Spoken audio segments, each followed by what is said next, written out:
Disclaimer, there will be spoilers mentioned in this video, so if you haven't seen this film and don't want me to give anything away about it, this is your warning to go watch it first and then come back. Also, everything said in this video is just my opinion based off of personal experiences. Feel free to agree or disagree as you wish. After all, this is just a personal critique. Enjoy the video. It's really late at night, if you couldn't tell. Hello everyone, my name is Caitlin and welcome to another episode of Cowan Critiques. So I live in Indiana, if you didn't know that, and whenever I find a movie that takes place in Indiana, I get very excited because I get to see if they went to places that I've been to before, or if they get the weather accurate at least once. Today's movie we are going to be critiquing is All the Bright Places. When I first saw this movie a couple years ago, I was just like, oh, it takes place in Indiana.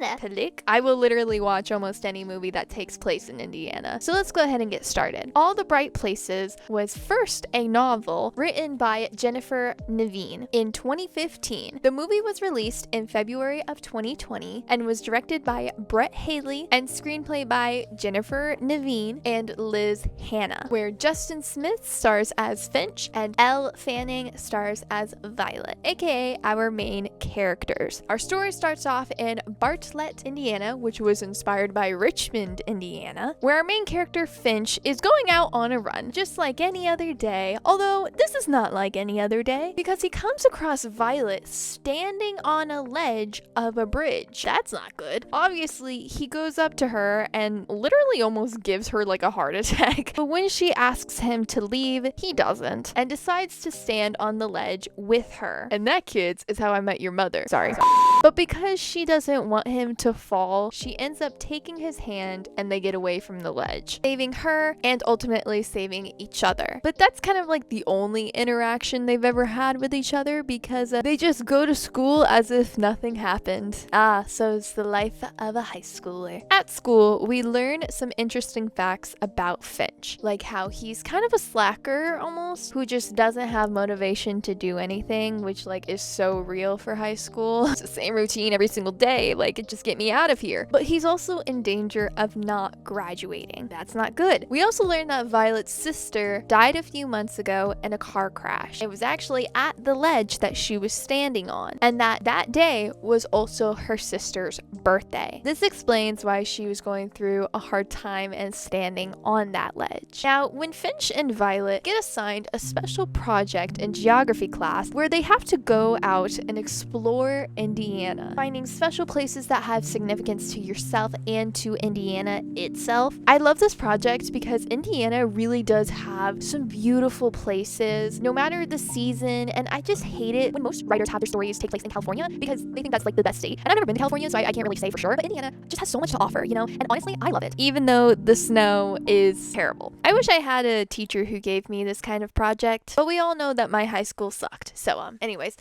So Finch tries to make Violet his partner, but she, on the other hand, is trying to get out of this project altogether. However, the teacher rejects her plea, so that didn't work out. Finch is basically begging her at this point to do the project with him. Ultimately, she finally gives in after they have a heartfelt talk, but she makes some conditions. They have to travel by bike, which makes sense because of the car crash, so she obviously doesn't want to get into a car. So their first wonder, they're called wonders by the way, their first wonder is Indiana's highest point at Hoosier Hill in Wayne County. After sharing a moment of a staring contest, one night they head off to their next wonder, where there is a bunch of graffiti and a wall that says, "Before I die, I want to," and fill in the blank yourself. Finch writes, "Stay awake," and Violet writes, "Be brave." Finch and Violet start to get closer and closer as they tell each other some facts about themselves, but it's more like we learn facts about Violet than Finch. Like we learn more about her and her sister, and Violet starts to actually get better mentally. The facts we learn about Finch is that everyone at school calls him the freak. Yeah, that's really mean. And that's because he does irrational things, like throwing a chair at one of Violet's friends last year. Yeah, a little uncalled for, maybe. I don't know. You'll see later that it probably wasn't uncalled for. The next wonder they travel to requires a car, however. And after a little bit of convincing, Violet does eventually agree. And the next wonder is this little at-home roller coaster made by an engineer. And after they share their first kiss next to a cornfield, Indiana romance at its finest, they continue to go to different places like a shoe tree where they have to throw their shoes into the tree. Now, I did do some research on these locations, and some of them are actually not located in Indiana. Go figure. Some are in Ohio and some are actually fictional. So obviously not staying in Indiana, but whatever. One day,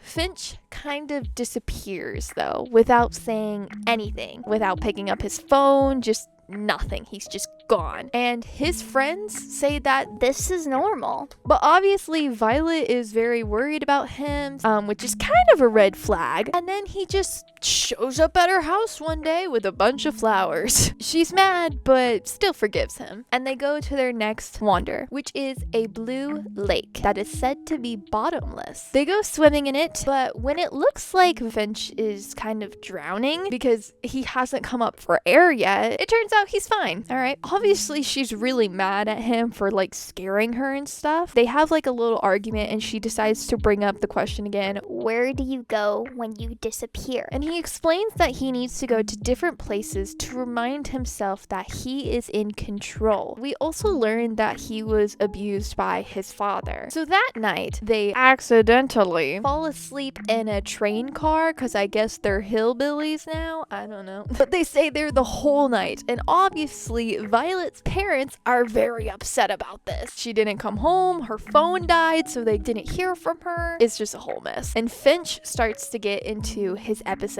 again, where he's painting his room, sleeping in his closet, and trying to just do anything that would make him feel better. However, nothing is working. When he goes back to school, he ends up punching Violet's friend that I talked about earlier because he called Finch a freak. Honestly, that dude deserved a punch, so good on you, Finch. But you know, Violet is upset with him and also just concerned about like what's going on with him. Everyone in the whole school is upset with him. It's a lot for him to handle. He thinks he just keeps like making mistakes and not making up for it and just causing things to be worse. Since Finch is really upset with himself for how he acted, he tries to go to a group therapy that his counselor actually recommended at the beginning of the movie to see if that helps, and it does not help. He tries to go to his sister and asks some questions about their dad, who actually left a long time ago. And that doesn't make him feel better because he's starting to realize that he may be becoming his dad, because his dad also had similar episodes to what Finch is having. He finally goes home though and sees Violet. She asks him to tell her what's wrong so that she can help him, you know, just like any other couple, so that they can do things together. Great, honestly, that's how it should be. But he yells at her to leave and he disappears again. However, this is the last time he will disappear. Violet tries to contact him and tries to think of places where he might be. So she decides to be brave and gets behind the wheel to go find him herself. She goes to the blue lake, but it's too late. She finds his clothes on the rocks, indicating that he offed himself. She goes to his funeral and she starts to realize what Finch was trying to teach her all along, to actually live and to not be caged up in her room. That yes, it is okay to grieve, but at some point you have to live for the ones you've lost, to wonder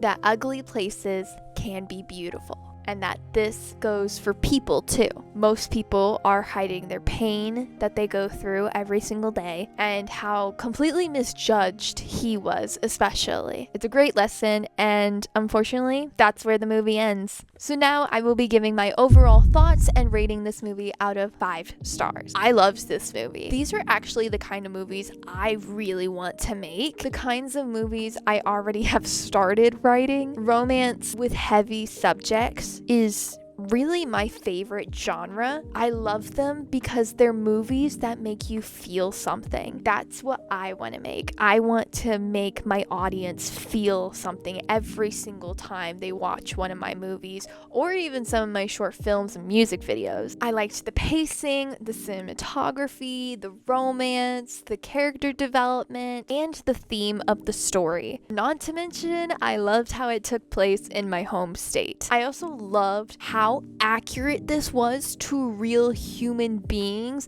and what it's like to go through high school. It was good. It was really, really good. I give this movie 4.5 stars. Now, hold on. I know it's not completely 5 stars, which it should be, but here's the reason why I didn't give it completely 5 stars. It's because when they stay in the train the whole night, they kind of do it. I have a purity ring, actually not wearing right now, probably because it's so late at night and I was planning on going to bed. Hold on.